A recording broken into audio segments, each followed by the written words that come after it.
What is up, winning team? Hello, everybody. Today I'm going to be talking to you guys about the changes happening because your girl might be starting a new job, and I just can't get away from the freaking education system. Even as I was just planning to do this video, I got a voice note from another mother trying to talk about they were saying this at the school. Why are they doing this at the school? I don't understand.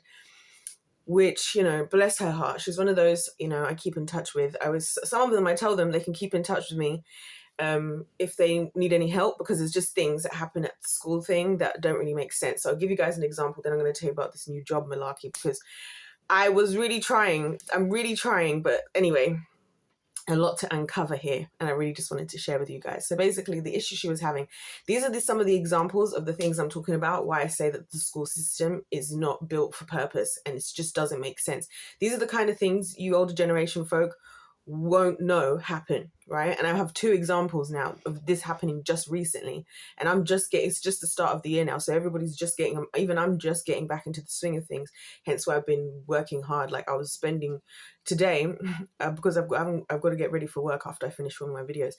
I was spending like the 2 hours I spent applying for jobs, and when I tell you, I saw one or two teaching jobs that were where I was interested potentially, because they weren't really teaching, it was more like, whatever, and like an alternative school and whatever. And kid you not, that specific job that I had applied for, bearing in mind I put no effort into the application, this lady's called me already. She's called me already. She's sent me the registration stuff already. She sent me the school's information. She's also telling me that she's gonna call the head teacher right now, and before the end of the day she wants to set up a meeting. So this is crazy. But this is what I knew would happen.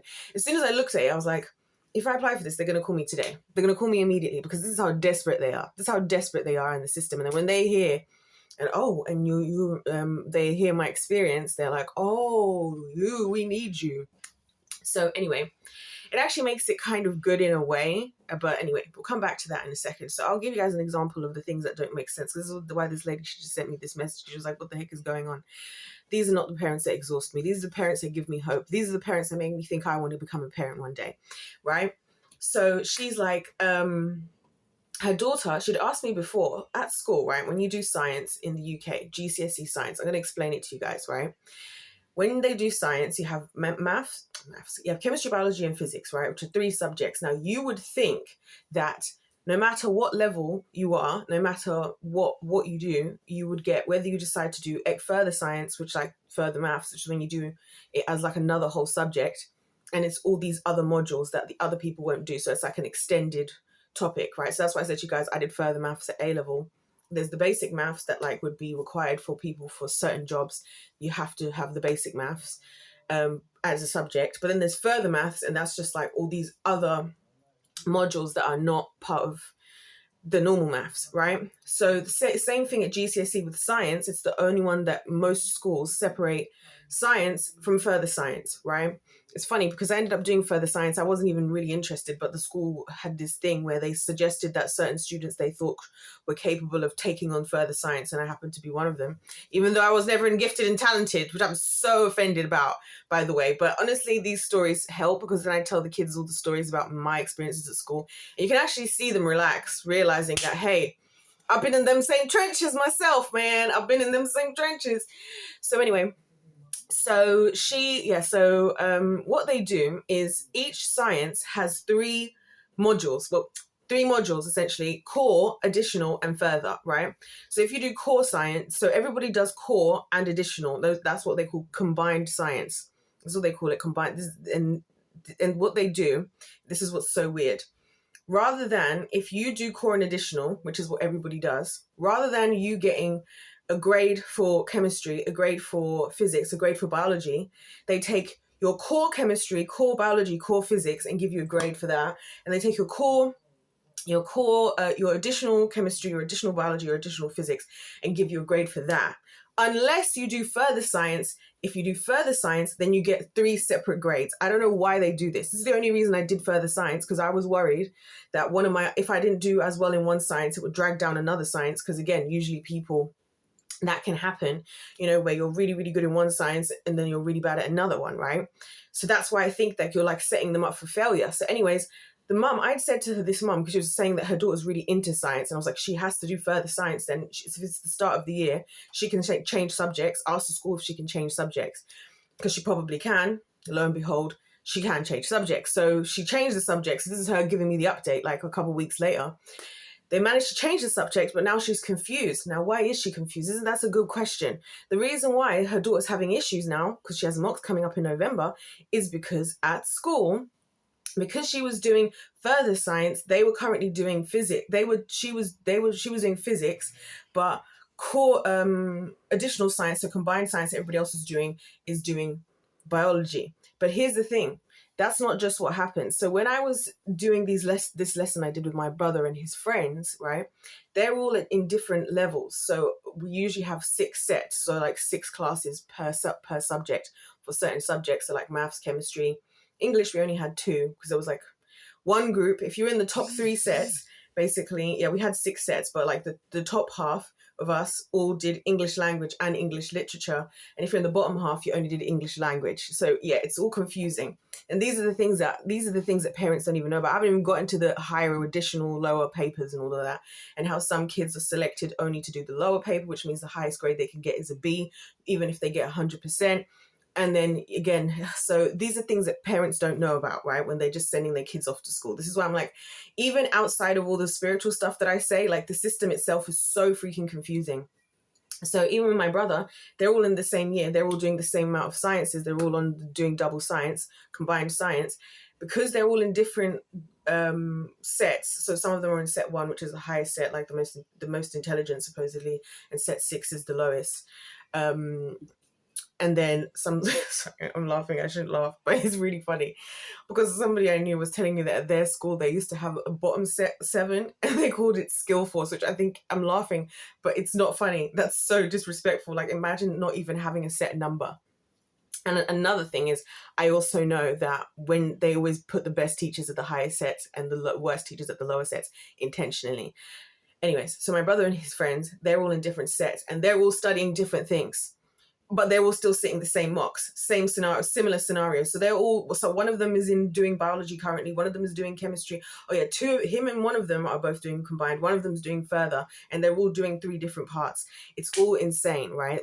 So, well, I think they're all doing different parts anyway. So why am I saying all of this? Just to give you guys the example.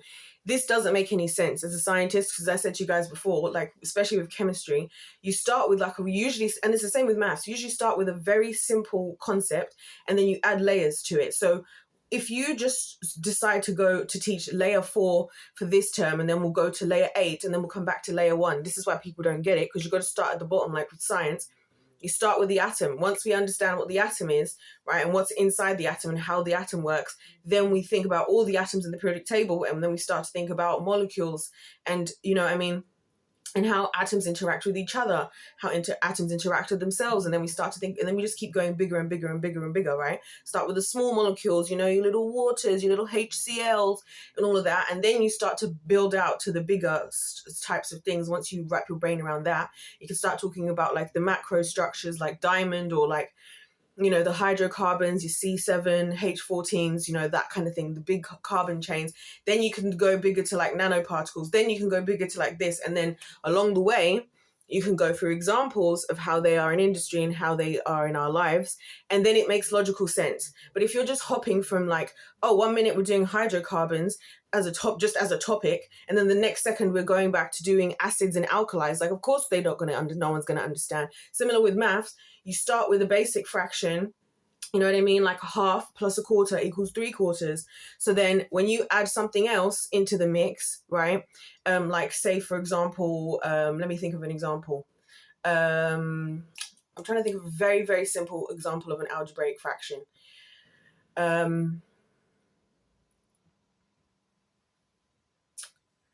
I don't know. I can't think of one off the top of my head that I think is simple enough for people to understand. But the point is, you follow the same rules, right? When you times fractions, in the basic fraction, if you had a half times a quarter, you just flip the second fraction and then times the tops and times the bottoms. So if you have a big gargantuan algebraic fraction, you do the exact same thing. You flip the second one, you times the tops, you times the bottoms. The only thing is then you have to like do all the work through the algebra with it. But it's the same thing. My point is you start with something simple and you build off of it like this, right? And then you keep going and you keep going. And so then we start to use, like when I get to A-level, we now start to use imaginary numbers. And then you have to apply the same exact concept to, if you have a fraction that has an imaginary number, which guys, don't even get me started on the fact, this is what I'm saying also, that maths can't really be trusted in and nothing can, because why are we talking about imaginary numbers, and why science doesn't know what's happening in like most of our universe is dark matter. So I'm like, we don't really know as much as we think we do. But anyways, that wasn't the point of the video. But I just wanted to give you guys an example of what I'm trying to say when I'm saying about how it doesn't make sense how they're doing all of this, and this is really working against the kids, like, and it's really screwing them, like, and it's not a joke, because like I said, this is my generation who I'm teaching, my own generation, which is a bit crazy. I'm teaching my own generation a lot of some of the time, not all of the time, but some of the time. And so I'm looking at them and I'm thinking, oh, I know how this turned out for me. And I'm only here because of the grace of the Lord and because I stuck close with God this whole time. But if I had been just left to the wolves of the school system, I left school thinking I was stupid. I now teach these same subjects, and I teach better than people who've actually got teaching qualifications. I left school thinking I wasn't smart. I didn't believe I was smart. If I hadn't made it to university, which I was dedicated to get there because my plan, I had strategy. If I go study, and if I study a science, I can homeschool one day if I want to. There's a lot of options of what I can do for a career. And if worst case scenario, I can always just do teaching, which is exactly what I did, right?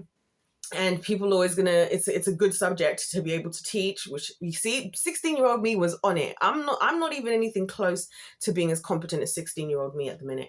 And that's just because of the spiritual warfare. And that's just because of getting older and realizing that this place is the ghetto and having to deal with the depression of existing in this hellscape that we call society.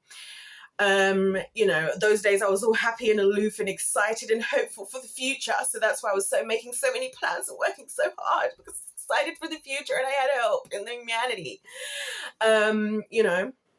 But I realized I could do that, and then if I study the degree, that means I can move out easily, because I was thinking it was smart to get the student. I was like, I can move out, and then I can do dance, because that's why I wanted to be in London, because like, if I'm in London and I'm studying, I can just go to the dance classes, and then I can be learning both. And we all know the story. If you've been here, I'm sorry that this is the billionth time that you have heard this story. So I know that they're screwed, and it's worse. What it is like now is worse than when I was there, because now they're doing this whole 1 to 9 thing. I've been telling you guys this. They don't do grades A, B, C, D. I'm saying this for the sake of you guys, but they do grades 1 to 9 now. So now a C is like between a 4 to a 6, depending on who you ask. It's so confusing. So then again, when they're applying for jobs, some jobs will accept a 4 in maths and in English. Some will accept a 5 in maths and English. Some, going again, even the university, some of them will accept a 7 as a B. Some of them will accept only a 6 as a B. So they're just screwed at every corner, because nothing is nothing and not everything is anything at this point.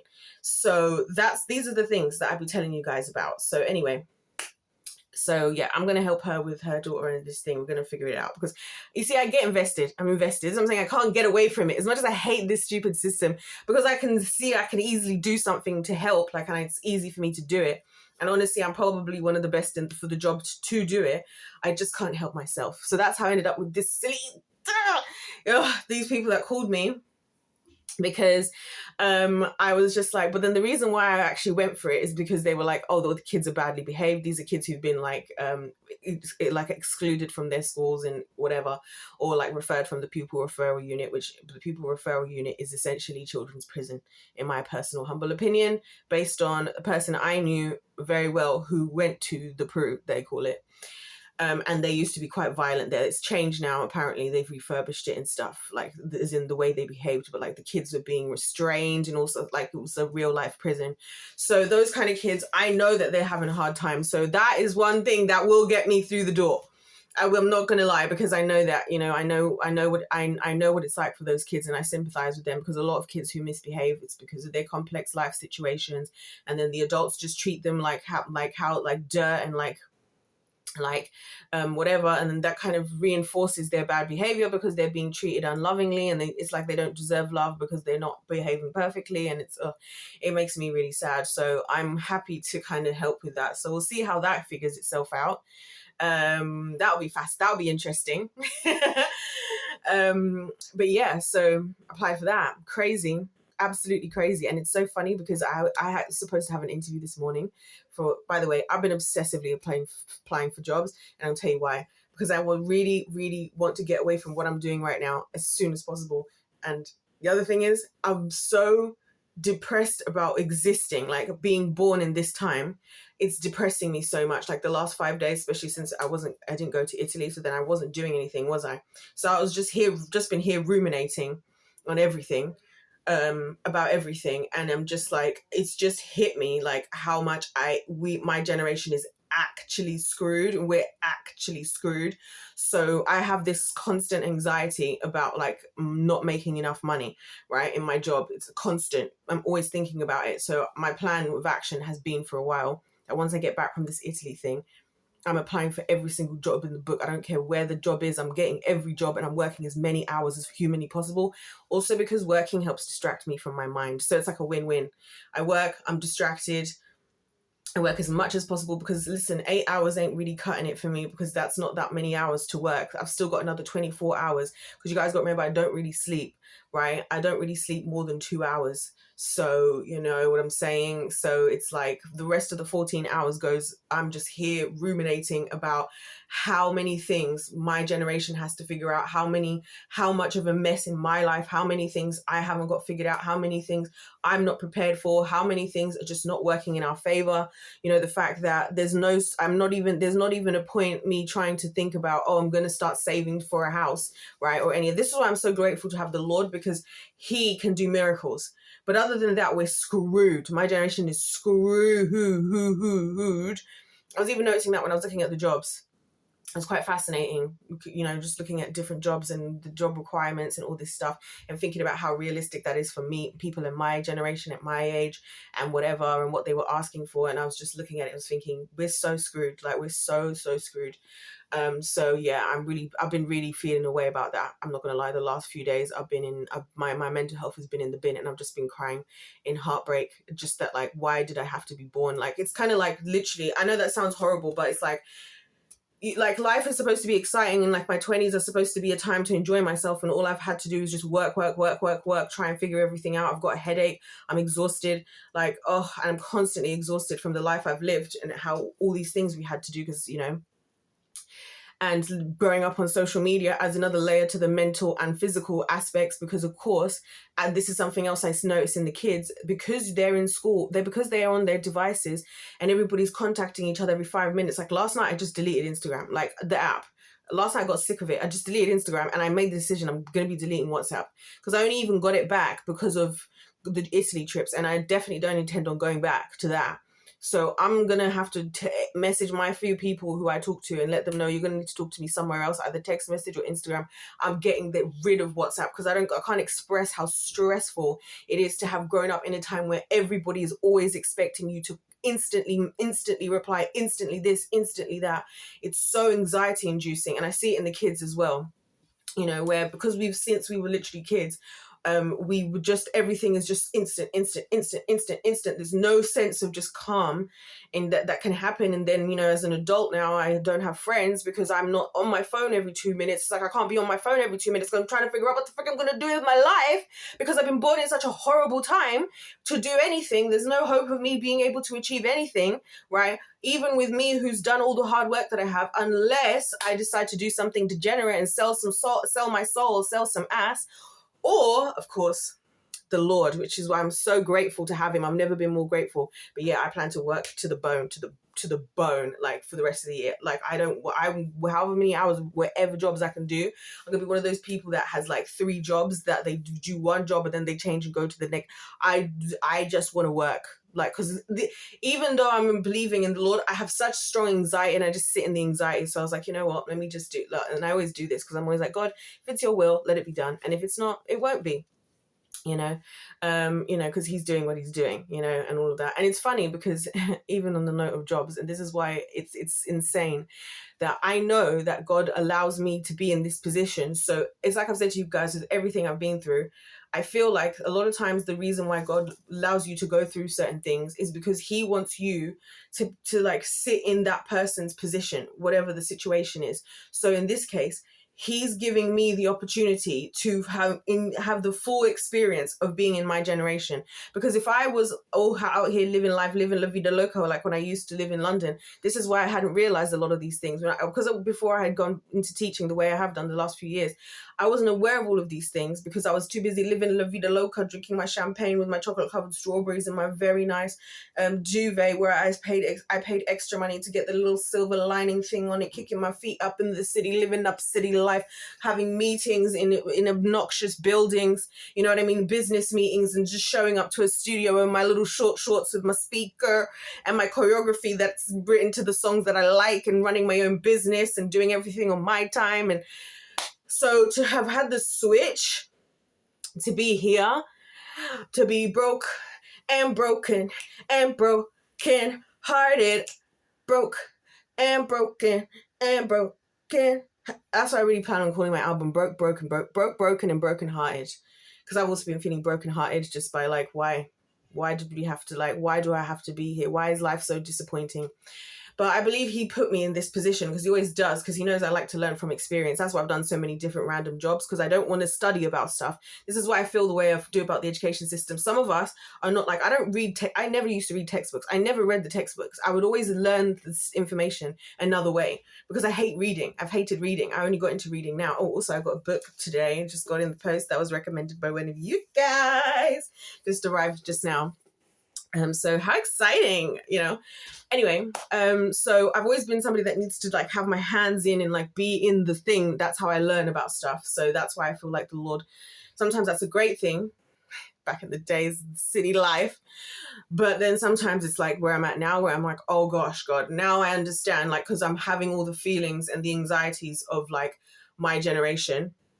I'm experiencing it firsthand and just feeling like it doesn't matter what I do. Do you know how many times I've had a conversation with people my age, like my female friends and whatnot, about how we're just at a wall and it's like we're doing as much as we possibly can, and there's no sign of any progression from the position we're currently in.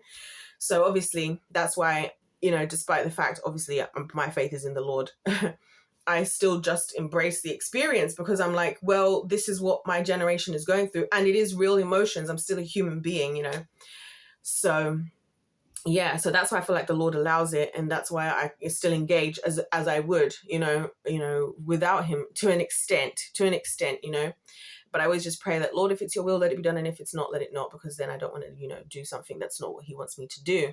But then also, I have to acknowledge that, this is the ghetto. This is the ghetto out here. It's the ghetto. It's the ghetto. It's the ghetto. And if this is how I'm feeling, and I'm the one with faith, I fear for the rest of my generation. And I'm at the top end. So a lot of things I'm a little bit better off. You know what I mean? Education system was better 10 years ago when I was doing my GCSEs. It was better than 12 years ago. Lord Jesus. Oh my gosh. My life is literally, my youth is over. My youth is literally over, and all I have done is just work and study, and I've like not even lived. Like I was thinking about this, right? Now, ever since I gave up, the whole reason I never wanted to have a will to live, right, is because the amount of issues I saw about trying to engage in living, it's like there's no point, because I can't live. I'm not out here thinking about, oh, how nice it would be to go down to whatever, you know what I mean? It's a nice day. Let me go and have a picnic with my friends or something. Or this is a nice man. Let me fall in love. I've not got the time to think about that because I've got too many things to freaking work out.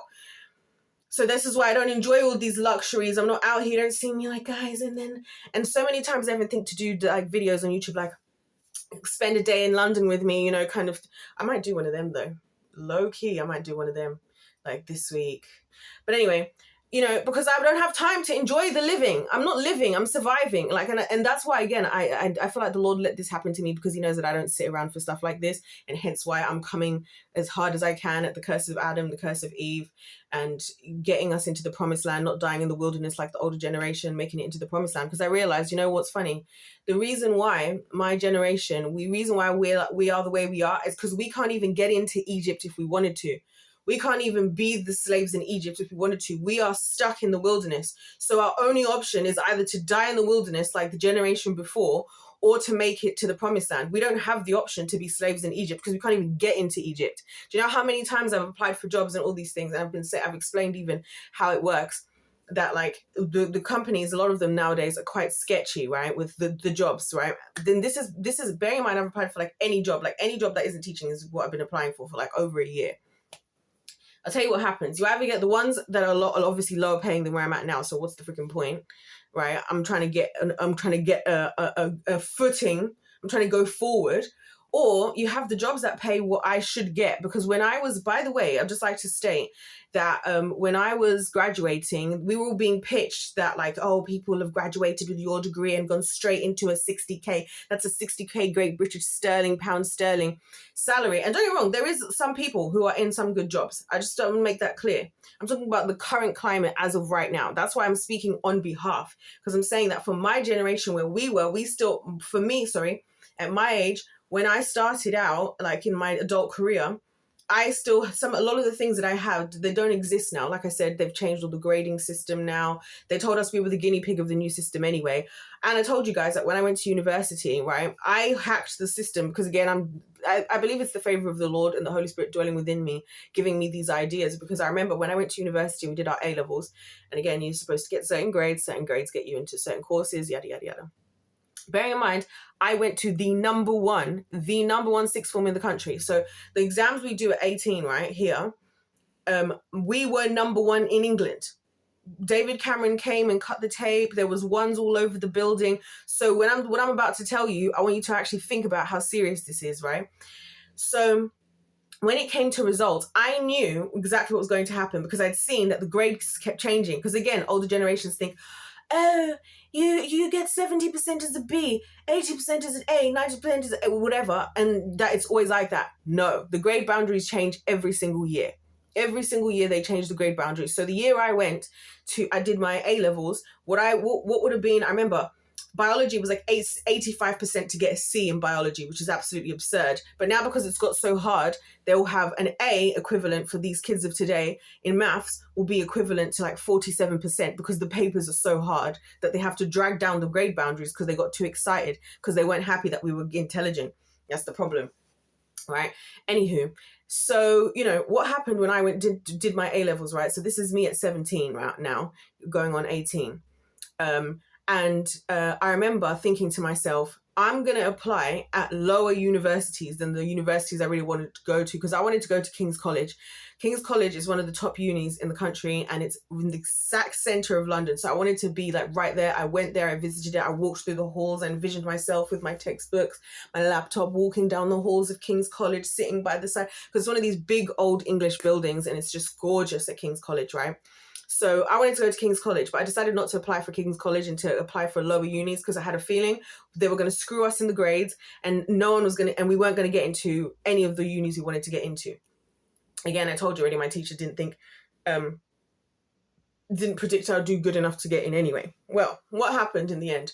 What happened is most of the people in my class who I would argue I was at the bottom of the food chain, they were all more normal academics. I'm just the one who's happy to be here and who happens to be really good at logical thinking. So that's why. But I'm always like at the bottom of the food chain of like the intelligence in school. I'm not academic and I don't like to behave. I'm not sitting there studying. I'm not reading textbooks. I'm cutting every single corner I possibly can at every single chance.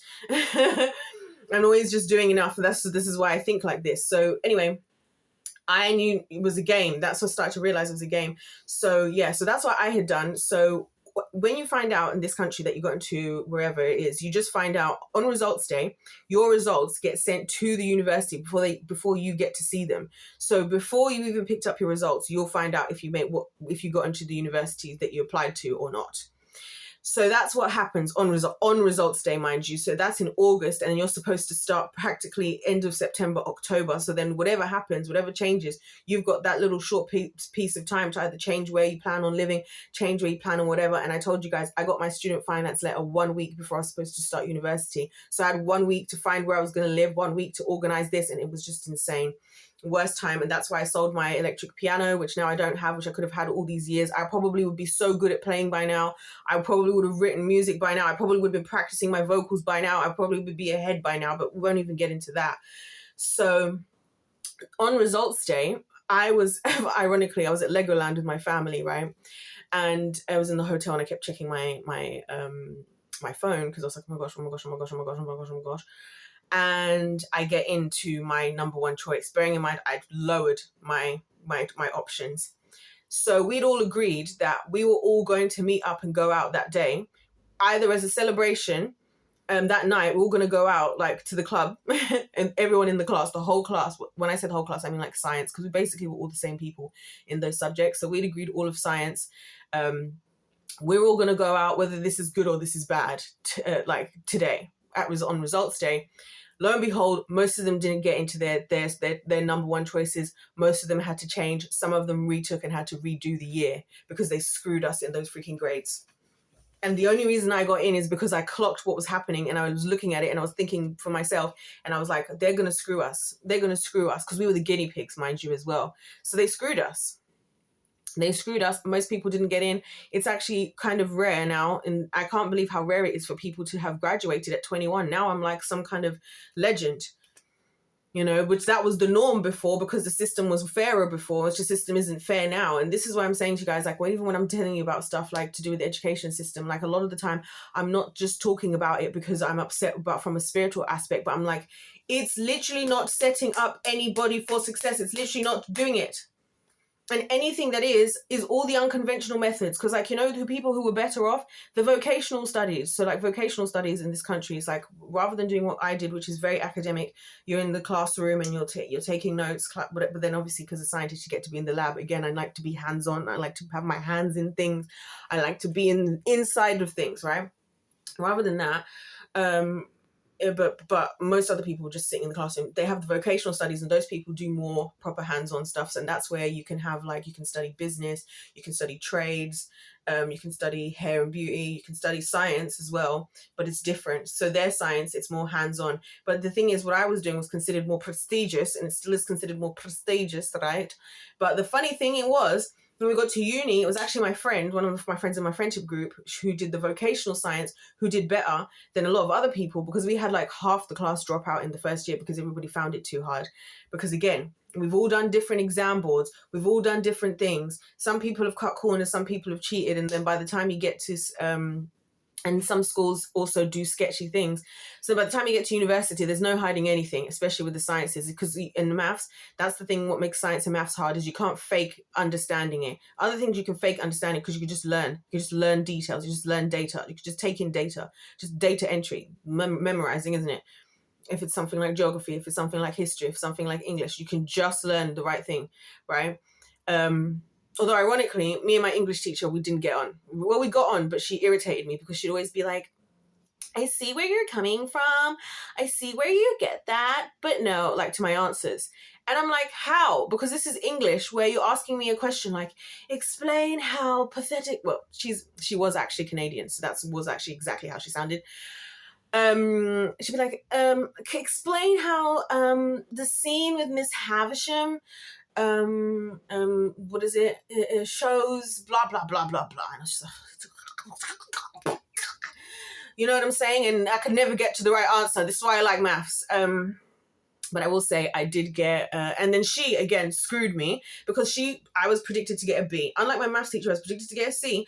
And I got an A because she still just believed I could do it. My English teacher was like, oh, well, you're predicted to get a B and you're getting a B anyway, so I was fine with it. I didn't, and by the way, your issue, she tells me at the end of the 2 years of study of GCSE, she's like, oh, by the way, yeah, you would have done better, but it was your spelling, punctuation, and grammar, which I still struggle with today, ironically speaking. It's ChatGPT right now. For the last entire week, I sent it my new book to do the spelling, to correct the spelling and punctuation. It still hasn't got back to me. And I truly believe it's because my spelling and punctuation, well, I could do it myself if I really think about it. When I really think about it, I know the rules in it, but I hate having to like just memorize the rules and have to go back to memorizing when things like maths, I can just look at it and my brain just already starts going like, you know what I mean? So anyway, so she told me that after the fact that, oh, by the way, you could have done better, but because you met your target grade. So again, this is what I'm saying. Parents could be like, oh, why didn't you do better? Why didn't you do this? The teacher just decided, oh, you met your target grade. Bearing in mind, these target grades were set when the first week of school. So the first week of school in year 7, when we first start secondary school, we all go and do this aptitude something test. They also take into account your postcode. So the people that from the hood, who are living in the hood, get lower predicted grades just based on their postcode, right? It's crazy. And then we do this test, and that's how they set our predicted grades for 5 years later when we're 11 and we're going to be 16. And this is how you're setting the target grades. Like, it's insanity. Like, this is why I think the education system is actually insane for my generation. That's the conclusion of the day. And this is just a few things. I could sit here forever. I'm going to wrap it up because I've been making so many long videos. I'm going to wrap it up. But can you guys just see that what I'm saying to you, like if I'm just giving you these few examples so far right now, think about how many more examples that there actually are. Think about that for a second, because this is the same education. So when I'm saying that we're just taking it on the chin, that, oh, you know what, we know there's some issues with the education system, but there's not that much we can do. When you're having that attitude, this is what you're allowing to happen. This is what you're putting your kids through. It's their literal future. It's the future of their actual life. So that's why I don't get how the parents are not freaking out about this. And that's why I don't get how the parents aren't just waking up and going, I need to shift.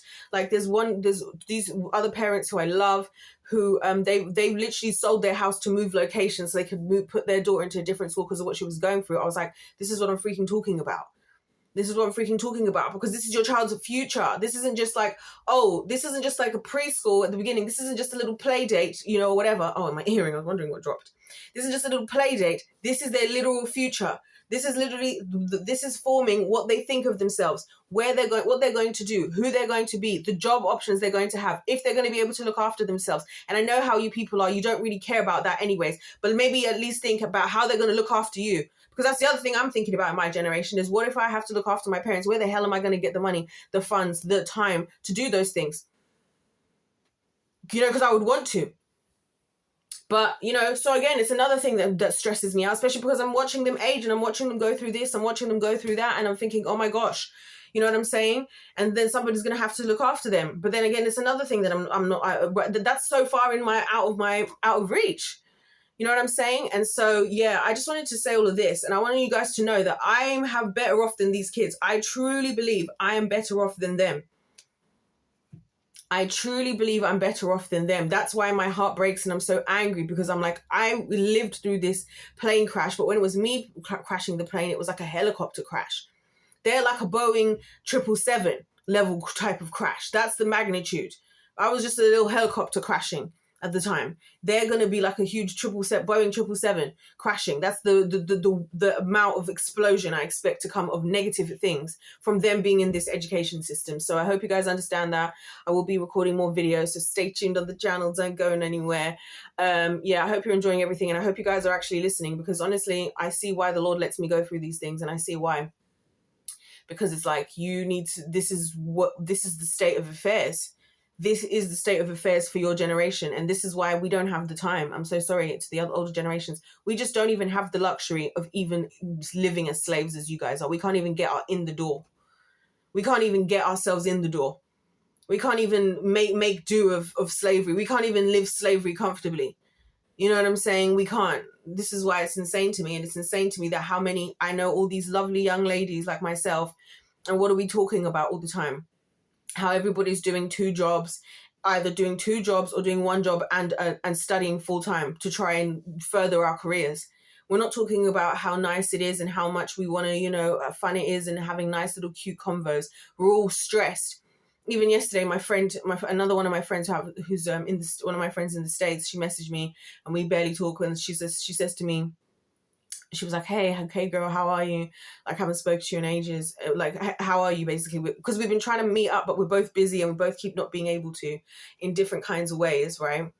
So she was like messaging me. She was like, "How are you?" And I was like, "Honestly, I'm not doing too. I'm crashing out, and I've been crashing out about just everything." And she was like, "Girl, same." And I was like, even her. And she's like, "Yeah, we just have to learn in this life that you can't depend on anything, and you can't depend on anyone." And I was like, "I know." I know. That's why I'm just, and I said to her, I was like, "I'm exhausted of having to figure out everything by myself."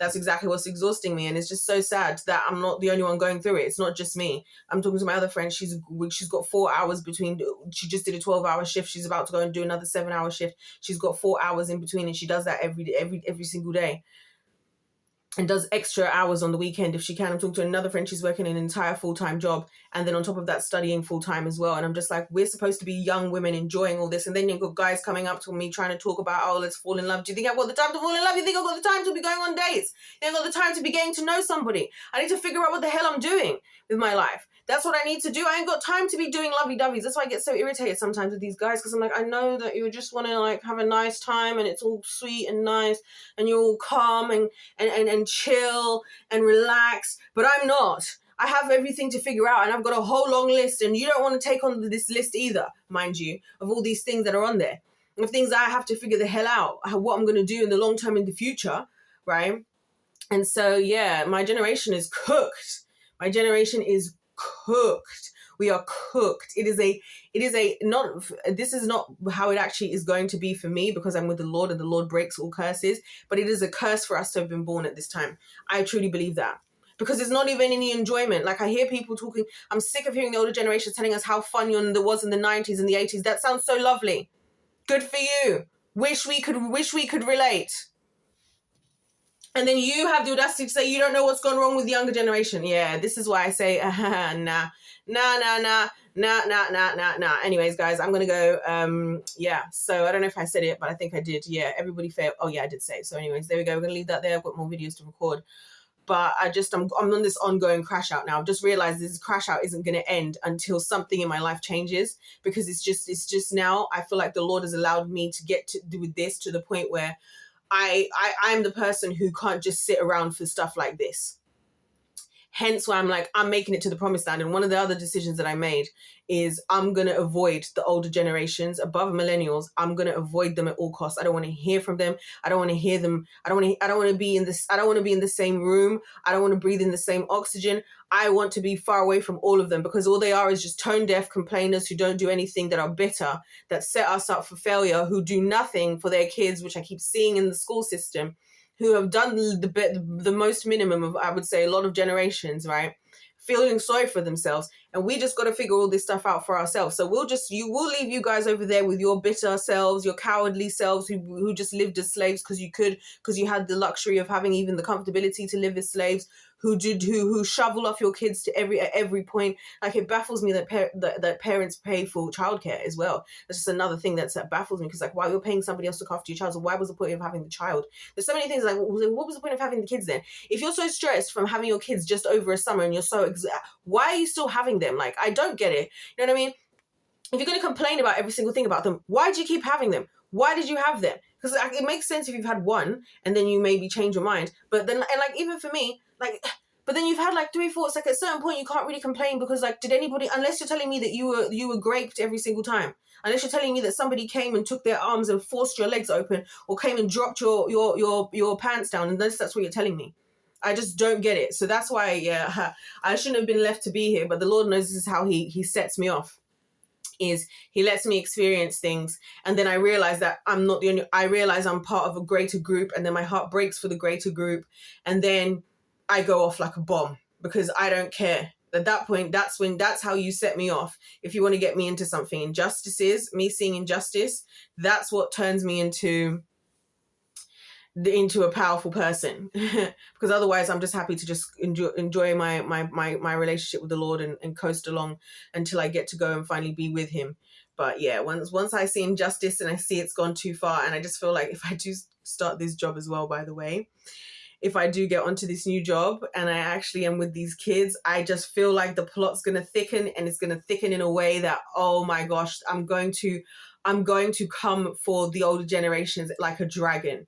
I'm going to be like the fiercest dragon you people have ever seen in your entire life, because my heart breaks for every single one of these kids. My heart breaks when I see what's happening with them. And the fact that you people were the ones who had the audacity to say to me and all these people this time, the problem with our generation, and all of you who were always so happy to be that I was the role model, mature one, and you wish your kids looked up to me and you wish your kids were like me. Well, you know why I'm like how I am? Because the Lord invested in me, because the Lord is patient with me, because the Lord loves me. Yeah, that's why I say because God loves me all the time, because I'm trying to point out that love don't live here on this world. Because if you love those kids, you wouldn't take them to public school or even private school. You wouldn't. You'd find another solution. If you really cared. And what I've said now should be enough. Anyways, I'm done. If life's a game, it's pay to win. God bless you all. God loves you. I love you. And I'll see you in my next one. Goodbye.